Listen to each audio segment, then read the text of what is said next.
नमस्कार सबैजनालाई। आज हामी नेपाल सरकार युवा तथा खेलकुद मन्त्रालय अन्तर्गत राष्ट्रिय युवा परिषदले खुलाएको सूचना प्रविधि उद्यमी तथा स्टार्टअप व्यवसाय पुरस्कार आवेदन फारम कसरी भर्ने भन्ने जानकारी गराउँदैछौँ। र यो आवेदन चाहिँ 2082 साल 12 महिना 27 गते प्रकाशित भएको छ। र हजुरले ध्यान दिनुपर्ने कुरा के छ भन्दाखेरि सुरुमा यो फारम कहाँबाट खोल्ने भनेर हजुरलाई जानकारी गराउन चाहन्छौँ। सुरुमा तपाईँले के गर्नु पर्यो त भन्दाखेरि fo.nyc.gov.np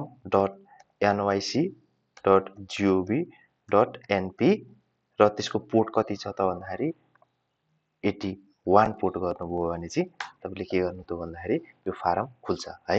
सुरुमा तपाईँले के गर्नु पर्यो त भन्दाखेरि अब हामीले व्यवसायको विवरण ध्यान दिनुपर्ने कुरा चाहिँ तपाईँको 16 वर्षदेखि 40 वर्षसम्म ननागेको हुनुपर्ने छ भनेर हामीले माथि नै जानकारी गराएको छ है।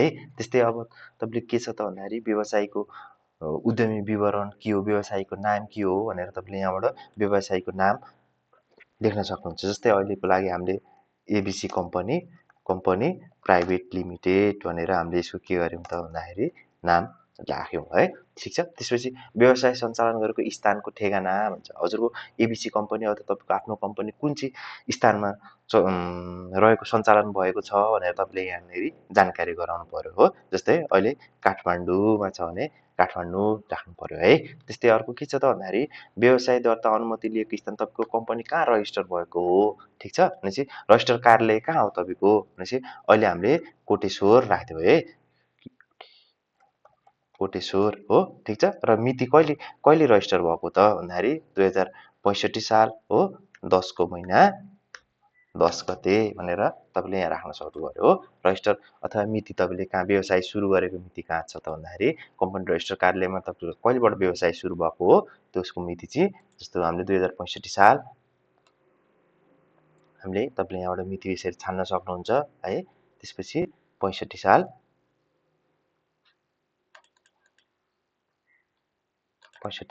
10 को महिना 10 गते भनेर हजुरले लेख्न सक्नुहुने भयो है। अर्को तपाईँले ध्यान दिनुपर्ने कुरा के छ भन्दाखेरि यदि तपाईँको कम्पनी दर्ता भइसकेको छैन तर तपाईँसँग यस्तो क्रिएटिभ आइडियाहरू छ हो, त्यो आइडिया चाहिँ तपाईँले के गर्न खोज्नु भएको छ त भन्दाखेरि त्यो आइडियालाई लिएर चाहिँ एउटा तपाईँले त्यो सेवा पब्लिकलाई सेवा कसरी दिन सकिन्छ भनेर सोचिराख्नु भएको छ भने चाहिँ तपाईँले एउटा सिफारिस पत्र बनाउनु पर्ने हुन्छ है। नोटमा के लेखेको छ भन्दाखेरि यदि आइडिया स्टेज स्टार्टअपमा भए सम्बन्धित स्थानीय तह वा सो स्थानीय तह जिल्ला अथवा उद्योग वाणिज्य सङ्घको सिफारिस पत्र पेश गर्नुपर्ने छ भनेको छ। यो कम्पलसरी छैन। यदि तपाईँको कम्पनी दर्ता छैन र कम्पनी आइडिया स्टेजमा छ भने चाहिँ एउटा सिफारिस पत्र हजुरले ल्याएर के गर्नु पर्यो त भन्दाखेरि एउटा कुनै सिफारिस पत्र चाहिँ यहाँ तपाईँले अपलोड गर्नु पर्यो। के यसको फर्मेट के छ, जेपिजी, पिएनजी र पिडिएफ छ र म्याक्सिमम साइज भनेको 5 MB भन्दा तपाईँहरूले बेसी यसमा अपलोड गर्न सक्नुहुन्न है। त्यस्तै अस्तो अर्को के छ त भन्दाखेरि संस्थापक सञ्चालकको नाम र फोन नम्बर, तपाईँको कम्पनी संस्थापकहरू कतिजना हुनुहुन्छ, सञ्चालक को हुनुहुन्छ हो, संस्थापक मान्छेको व्यक्तिको जानकारी यहाँ गराउनु पर्यो हो। जस्तो अहिले राम खड्का संस्थापक हुनुहुन्छ र उहाँको मोबाइल नम्बर कति हो तपाईँले यहाँनिर मोबाइल नम्बर थपिदिनु भयो है। त्यस्तै अर्को सञ्चालकहरू नि हुन सक्नुहुन्छ हजुरको हो। सञ्चालक अरू हुनुहुन्न भने एकजनाको मात्र लेख्दा भयो। अरू पनि हुनुहुन्छ भने हजुरले के गर्नु पर्यो त भन्दाखेरि त्यसरी नै यहाँनिर फोन नम्बर लेखेर जस्तो यहाँनिर तपाईँले राख्न सक्नुहुने भयो हो। भनेपछि मेन मुख्य सञ्चालक को हो, उहाँको नागरिकताको प्रमाणपत्र तपाईँले यहाँ के गर्न सक्नुहुन्छ त भन्दाखेरि सिटिजनसिप हाल्न सक्नुहुन्छ है। सिटिजनसिप पनि के गर्नु पर्यो त भन्दाखेरि सिटिजनसिपको सर्टिफिकेटहरू हजुरले यहाँ हाल्नु पर्यो है। ठिक छ। अर्को के छ त भन्दाखेरि सम्पर्क व्यक्ति को हुनसक्छ तपाईँको कम्पनीमा भोलि हामीले कम्पनीले फोन गर्नु पर्यो, अरू कसैले फोन गर्नु पर्यो अथवा तपाईँको कम्पनीको बारेमा बुझ्नु पर्यो भने सम्पर्क व्यक्ति को छ त कम्पनीको भनेर तपाईँले यसमा भर्न सक्नुहुन्छ। सम्पर्क व्यक्ति कोही छ भने यहाँनिर जस्तो हरि थापा भनेर मैले राखेँ। पोजिसन के छ, एचआर म्यानेजर भने एचआर म्यानेजर, उहाँको इमेल एड्रेस छ भने यसमा इमेल एड्रेस लेख्न सक्नुहुने भयो। ठिक छ। त्यस्तै मोबाइल नम्बर छ भने मोबाइल नम्बर भर्नुभयो है। एकजना अथवा दुईजना कति छ तपाईँले त्यसमा राख्न सक्नुहुन्छ। अर्को कोही थप्न चाहनुहुन्छ भने पनि हजुरले यसरी राख्न सक्नुहुने भयो है, हटाउन पनि सक्नुहुने भयो। त्यस्तै अर्को हाम्रो के छ त भन्दाखेरि व्यवसाय सञ्चालन सम्बन्धी विवरण, तपाईँको व्यवसाय सञ्चालन कुन पालिका अथवा सहरमा भइरहेको छ व्यवसाय कारोबार भएका जिल्लाहरू कुन हो त? तपाईँको सेवा सुविधा कुन पालिकामा अथवा सहरहरूमा भइरहेछ? जस्तो पालिका छ भने पालिकाको नाम लेख्ने, ठिक छ? जस्तो काठमाडौँ महानगरपालिका छ भने काठमाडौँ मेट्रो सिटी, ठिक छ?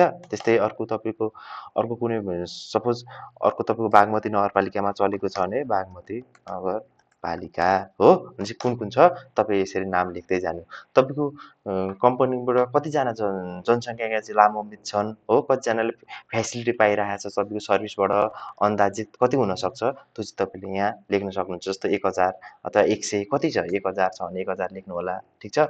तपाईँको कम्पनीमा कतिजना कार्यरत कर्मचारीहरू कतिजना हुनुहुन्छ, नियमित कर्मचारी कतिजना हुनुहुन्छ त्यो यहाँ थप्न सक्नुहुन्छ। त्यस्तै पार्ट टाइम कर्मचारी हुनुहुन्छ अथवा ज्याला मजदुरी कर्मचारी हुनुहुन्छ भने यहाँ पनि तपाईँले ज्याला मजदुरी अथवा पार्ट टाइम कर्मचारीको लेख्न सक्नुहुन्छ। र तपाईँले अर्को के गर्नु पर्यो त भन्दाखेरि एउटा कर्मचारीको कुनै 1 महिनाको स्टेटमेन्ट, ब्याङ्क स्टेटमेन्ट, तपाईँले स्यालेरी खुवाएको स्टेटमेन्ट चाहिँ यहाँनिर के गर्नु पर्यो त भन्दाखेरि पेस्ट गर्नुपर्ने हुन्छ है। एउटा तपाईँको फाइल के छ, एउटा तपाईँले यहाँबाट पेस्ट गर्न सक्नुहुन्छ, ठिक छ? भनिसकेपछि त्यस्तै अर्को तपाईँलेको व्यवसाय अथवा उद्यमबाट उत्पादित वस्तु वा सेवाको विवरण के उत्पादन गरिराख्नु भएको छ तपाईँको व्यवसायबाट हो।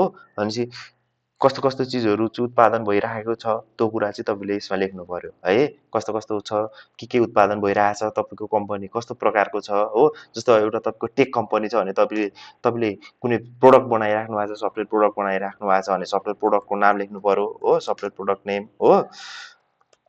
अथवा अरू कुनै छ भने तपाईँले क्रमशः यसरी थप्दै जानुभयो, त्यो चाहिँ तपाईँको आफ्नो कम्पनीको प्रकारअनुसार त्यसलाई चाहिँ के गर्न सक्नुहुन्छ त भन्दाखेरि भर्न सक्नुहुन्छ है। त्यस्तै अर्को भौतिक पूर्वाधार तथा लगानीको विवरण कस्तो छ, भौतिक पूर्वाधारहरू के छ तपाईँको कम्पनीमा हो, त्यसको विवरणहरू तपाईँले भौतिक पूर्वाधारको 1 2 3 गरेर यसरी लेख्दै जान सक्नुहुन्छ, ठिक छ? त्यस्तै अन्य उपकरण र प्राविधिक विवरणहरू के छ, टेक्निकल डिभाइसहरू, हार्डवेयरहरू के छ हो।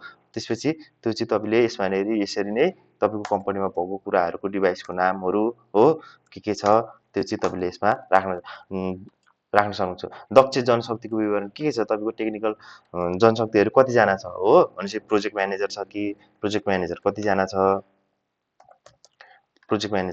छ हो। त्यस्तै अरू तपाईँको एचआर म्यानेजर अथवा डेभलोपर कतिजना छ हो, डेभलोपर कतिजना छ, कतिजना काम गरिरहेको छ, त्यो चाहिँ तपाईँले विस्तृत रूपमा यसमा लेख्न सक्नु पर्यो हो। कच्चा पदार्थको विवरण भनेको चाहिँ तपाईँको कम्पनीमा कस्तो कच्चा पदार्थहरू युज भइराखेको छ हो। भनेपछि के कच्चा पदार्थ युज गर्नुभएको छ त्यो कच्चा पदार्थको नेम यसमा राख्नु होला हो। त्यसको कहाँबाट त्यो विदेशी कच्चा पदार्थ हो कि स्वदेशी हो कि तपाईँले कहाँ किनिराख्नु भएको छ, त्यो चाहिँ स्वदेशी छ भने स्वदेशी हो, विदेशी छ भने विदेशी हो, स्वदेशी छ भने लोकल आइटम भयो अथवा विदेशी छ भने यसमा तपाईँले के लेख्नु पर्यो त भन्दाखेरि एब्रोडबाट लिएर आएको भनेर लेख्न सक्नु पर्यो। कतिवटा छ त्यस्तो पदार्थहरू, कच्चा पदार्थहरू, आइटमहरू तपाईँले त्यसमा लेख्न सक्नुहुन्छ र यसरी नै थप्दै जानुहुन्छ हो। जतिवटा पनि तपाईँले थप्न सक्नुहुने भयो है तपाईँसँग भएको। त्यस्तै लगानीको विवरण, तपाईँको लगानी कम्पनीमा कस्तो लगानी भइरहेको छ, तपाईँको निजी लगानी भयो भने निजी लगानी कतिको भएको छ हो। अन्य सङ्घ संस्थाले तपाईँलाई सहयोग गरेको छ भने सङ्घ संस्थाको नाम के हो, सङ्घ संस्थाको नाम यसमा लेख्नु पर्यो हो। अथवा छैन भने हजुरले यसमा भर्नुपर्ने र सङ्घ संस्थाले कति लगानी गरेको छ तपाईँको कम्पनीमा त्यो लेख्नु पर्यो हो। तपाईँले कुनै ब्याङ्कबाट ऋण लिनु भएको छ कि सहकारीबाट ऋण लिनु भएको छ भने तपाईँको ब्याङ्किङ अथवा अन्य ऋणहरू कहाँबाट लिनु भएको छ, यहाँनिर ऋणहरू पनि तपाईँले राख्नु पर्यो, ठिक छ? भनेपछि यदि ऋण लिनु भएको छ भने त्यसको ऋणको चुक्ता पनि गर्दै जानुभयो होला हो। ऋण चुक्ता प्रमाणपत्र भनेको चाहिँ तपाईँले कुनै 1 महिनाको अथवा कुनै एउटा ऋण चुक्ता गरेको किस्ताबन्दीमा हुनसक्छ तपाईँको ऋण, त्यहाँनिर चाहिँ एउटा कुनै डकुमेन्टहरू तपाईँसँग भएको के गर्नु पर्यो, अपलोड गरिदिनु पर्यो है। त्यस्तै तपाईँको कम्पनी के छ, प्यान र भ्याट सम्बन्धी विवरण, एमआरपी सम्बन्धी विवरण भनेको छ। प्यानमा दर्ता छ भने तपाईँको प्यान नम्बर राखिदिनु पर्यो, ठिक छ?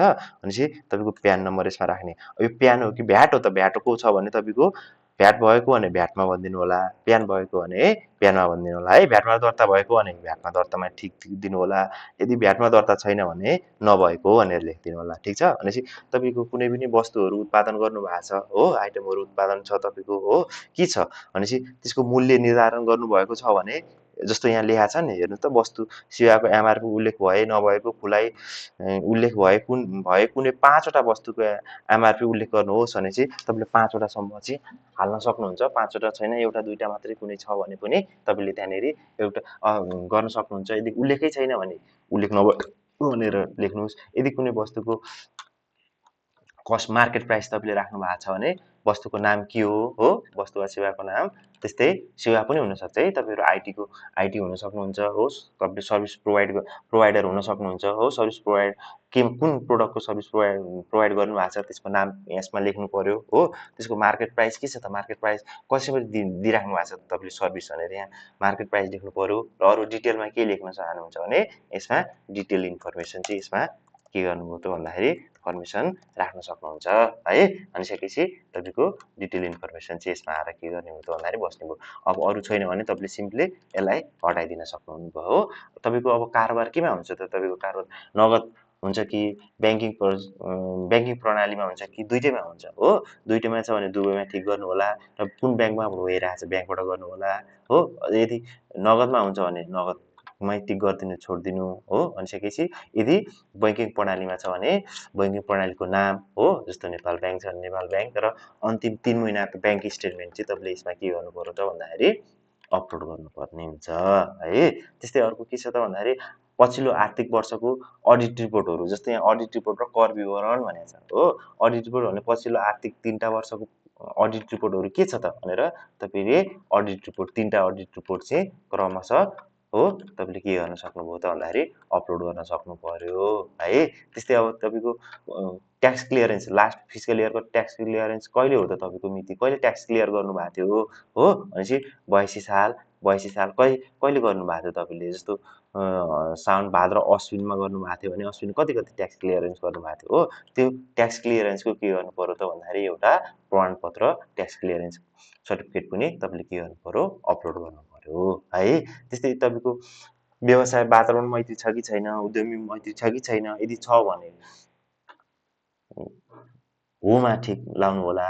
के कुराले चाहिँ तपाईँको कम्पनी तपाईँको वातावरण मैत्री छ त्यसको उल्लेख गर्नु होला। यदि छैन भने होइन गरिदिनु होला, तपाईँले पुरै भर्नु परेन है। त्यस्तै अर्को के छ भन्दा बिमा विवरण, तपाईँको कम्पनीको बिमा भएको छ कि छैन, बिमा गर्नु भएको छ भने कस्तो प्रकारको बिमा गर्नु भएको छ, बिमा नगरेको छ भने बिमा नगरेको भने चुज गर्नु होला। यदि बिमा छ भने पूर्ण बिमा छ भने बिमा कम्पनीको नाम के हो त, बिमा कम्पनीको नाम लेख्नु पर्यो यहाँ हो। ठिक छ, भनेपछि बिमा कम्पनीको रकम कतिको बिमा कम्पनी गर्नुभएको छ, पूर्ण बिमा कति हो, आंशिक बिमा कतिको गर्नुभएको छ भनेर तपाईँले यसमा के गर्नु पर्यो त भन्दाखेरि भर्नु पर्यो है। त्यस्तै अर्को के छ त भन्दाखेरि तपाईँको नववर्तन र सृजनात्मक पक्ष तपाईँको के छ त कम्पनीको, तपाईँको व्यवसाय उद्यमी सोको बजारीकरण र रोजगारको लागि नवपरिवर्तन र सृजनात्मक पक्ष के छ हो। तपाईँको नयाँ पक्षहरू के छ त कम्पनीको, त्यो चाहिँ तपाईँले यहाँबाट 1 2 3 गर्दै यसरी कतिसम्म लेख्नु मन लाग्छ हजुरले लेख्न सक्नुहुन्छ है। त्यस्तै कम्पनीको विशेषता अरूभन्दा केमा फरक हुन्छ त तपाईँको सर्भिस हो, तपाईँको कम्पनी अरूको भन्दा केमा फरक छ भनेपछि त्यो फरक पक्षहरू के हो त कम्पनीको हो। ठिक छ, भनेपछि त्यसलाई चाहिँ तपाईँले बुझागात रूपमा 1 2 3 4 गरेर यसरी फरक पक्षहरू पनि यसमा लेख्न सक्नुहुन्छ है। त्यस्तै तपाईँले कम्पनी सञ्चालन गर्दाखेरि कस्तो समस्याहरू आइपरे र त्यसलाई कसरी समाधान गर्नुभयो भनेर चाहिँ यहाँनिर के छ त भन्दाखेरि समस्या र समाधान भनेर उल्लेख गरेको छ। ठिक छ, भनेपछि नयाँ समस्या थप्नुहोस्, के छ समस्याहरू हो, तपाईँको व्यवसाय उद्यमी सञ्चालन गर्दा आइपरेका समस्या र समाधान गर्न अपनाएका उपाय एवं समस्या समाधान गर्न सहयोग गर्ने निकायहरू के छ भनेर चाहिँ तपाईँले अब तपाईँलाई त्यस्तो परेको छ भने हजुरले भर्न सक्नु पर्यो है। भर्नै पर्छ भन्ने छैन, तर भर्दा राम्रो हो। तपाईँसँग आइपरेको समस्या के हुनसक्छ भनेपछि जस्तो तपाईँलाई एउटा तपाईँको फाइनेन्सियल प्रब्लम हुनसक्छ नि हो, फाइनेन्सियल प्रब्लम हो, तपाईँले पैसाको अभाव भएको हुनसक्छ। ठिक छ, भनेपछि समस्या समाधान गर्न अपनाएका उपायहरू के हुनसक्छ, तपाईँले फाइनेन्सियल प्रब्लम भएको लोन लिन सक्नुभएको हुन्छ नि हो, लोन लिएको हुनसक्छ हो, लोन लिएको हुनसक्छ। लोन कुन निकाय कुनै ब्याङ्कबाट लोन लिया हुनसक्छ नि त हो, एउटा ब्याङ्कबाट लोन भएको छ भने यहाँ यसरी लेख्ने हो। अरू केही प्रब्लम छ भने भनेपछि कर्मचारी पाउनु भएको छैन भने कर्मचारी त्यसलाई कसरी समाधान गर्नु भएको छ हो, त्यसलाई तपाईँलाई सहयोग गर्ने निकायहरू को छ, त्यो कुराहरू चाहिँ तपाईँले यसमा भर्न सक्नुहुन्छ है। अर्को महत्त्वपूर्ण र अनिवार्य विषय भनेको चाहिँ व्यवसाय योजना भिडियो। तपाईँको व्यवसायको योजनाहरू के हो भनेर तपाईँले एउटा भिडियो बनाउनु पर्ने हुन्छ र त्यो भिडियो चाहिँ कति भन्दा 7 मिनेटभन्दा बेसी हुनु हुँदैन। 7 मिनेटभित्र हो 500 MB भनेको छ, 500 MB भन्दा तलै राखेर तपाईँले 1 मिनेट 2 मिनेटको जतिको पनि बनाउन सक्नुहुन्छ। तर 7 मिनेटभन्दा बेसी चाहिँ तपाईँले भिडियो अपलोड नगरिदिनु होला है। भनेपछि अर्को भनेको तपाईँले यहाँनिर एउटा के गर्नु पर्यो त भन्दाखेरि भिडियो अपलोड गर्न सक्नु पर्यो, यो गर्नै पर्यो है। त्यस्तै अर्को भनेको ग्राहक आवश्यकता र चाहना के छ त तपाईँको कम्पनीबाट हो, ग्राहकले कस्तो कुराहरू चाहेको छ हो, बुदागत रूपमा के चाहेको छ त्यो कुराहरू आवश्यकता चाहना के छ ग्राहकहरूको, त्यो चाहिँ बुदागत रूपमा एक्सपेक्टेसन के छ हो, त्यो चाहिँ एक्सपेक्टेसन तपाईँले सनहरू यसरी थप्दै जान सक्नुहुन्छ है। त्यस्तै अर्को भनेको आगामी दिनमा तपाईँले त्यो सेवा निरन्तरता कम्पनी निरन्तरता गर्नुहुन्छ भन्ने के छ त, तपाईँले के छ आगामी दिनको प्रतिबद्धताहरू के छ त, के कुराले चाहिँ तपाईँको कम्पनीलाई चाहिँ विश्वास गर्न सकिन्छ कि ताकि तपाईँले कन्टिन्यू आफ्नो सर्भिसहरू प्रोभाइड गर्नुहुन्छ भनेर चाहिँ तपाईँको प्रतिबद्धताहरू के हो, प्रतिबद्धताहरू यसरी थप्दै जानु सक्नुहुन्छ है। यदि छैन भने तपाईँले नराख्न सक्नुभयो, सकभर राखिदिनु होला है। त्यस्तै अर्को भनेको उत्पादन वृद्धि गर्न तपाईँले के सेवा योजना के छ त, तपाईँको कम्पनीको उत्पादन वृद्धि गर्नु पर्यो हो। तपाईँले कम्पनी दर्ता गरिसकेपछि तपाईँको के छ त भन्दाखेरि तपाईँको आइडियाहरू हो, बजारीकरण गर्नु पर्यो, त्यसको योजनाहरू के छ, तपाईँले कसरी सेवा चाहिँ चारैतिर विस्तार गर्न खोजिराख्नु भएको छ, त्यो योजनाहरू चाहिँ बुदागत रूपमा पोइन्ट वाइज 1 2 3 भनेर लेख्दै जानु होला है, त्यो भर्दै जानु होला। त्यस्तै तपाईँले गरेको प्रयासहरू के छ, व्यवसाय उद्यमी विष्णु तपाईँ अहिलेसम्म गरेका प्रयास पछिल्ला 3 वर्षको प्राइसहरू लेखिदिनु होला। जस्तो 2079-80 आर्थिक वर्षमा तपाईँले व्यवसायमा कति लगानी गर्नुभयो हो, त्यसमा त्यो लगानीहरू गरिसकेपछि के चाहिँ त्यसमा कस्तो चाहिँ प्रयासहरू गर्नुभयो कम्पनी एक्सपान्ड गर्नको लागि हो, त्यस चाहिँ तपाईँले यहाँनिर लेखिदिनु होला डिटेलमा हो। तपाईँको प्रयासहरू स्ट्रगलहरू हो के छ त्यो लेखिदिनु होला। त्यस्तै अर्को भनेको 81-82मा पनि के कति लगानी गर्नुभयो, ठिक छ हो, भनिसकेपछि त्यसमा तपाईँले प्रयास कस्तो गर्नुभयो, त्यस्तै 81-82मा कति लगानी गर्नुभयो, त्यसको प्रयासहरू के गर्नुभयो भनेर चाहिँ तपाईँले यसमा बुदागत रूपमा हो नम्बर वाइज गर्दा नि भयो, सिधै एउटा वाक्यमा एउटा सेन्टेन्समा तपाईँले भर्न सक्नुहुन्छ है त। त्यस्तै अब लास्टमा छ आवेदकको विवरण। आवेदकको विवरण कसले आवेदन दिनला, आवेदन दिने व्यक्तिको नाम, ठिक छ, भनिसकेपछि आवेदन दिने व्यक्तिको नाम ल के छ तपाईँले त्यो राखिदिनु होला, उहाँको सम्पर्क नम्बर, आवेदन दिने सम्पर्क नम्बरको यहाँ राखिदिनु होला, ठिक छ। इमेल ठेगाना हो, आवेदन दिने व्यक्तिको इमेल ठेगाना। त्यस्तै जन्ममिति यहाँ के हुनु पर्यो त भन्दाखेरि आयु 16 देखि 40 वर्षभित्र हुनुपर्छ है। यदि तपाईँको यहाँ 16 देखि 40 वर्षभित्र परेन भने के भयो त भन्दाखेरि लिँदैन। जस्तो 82 साल भनेर तपाईँले यहाँ राखिदिनु भयो भने आयु 16 देखि 40 भित्र वर्ष परेन र यो मान्ने छैन भनेर देखाउँछ है। त्यो चाहिँ ख्याल गर्नु होला, भर्नुभन्दा अगाडि, फेरि दुःख पाउनु होला हजुरहरूले।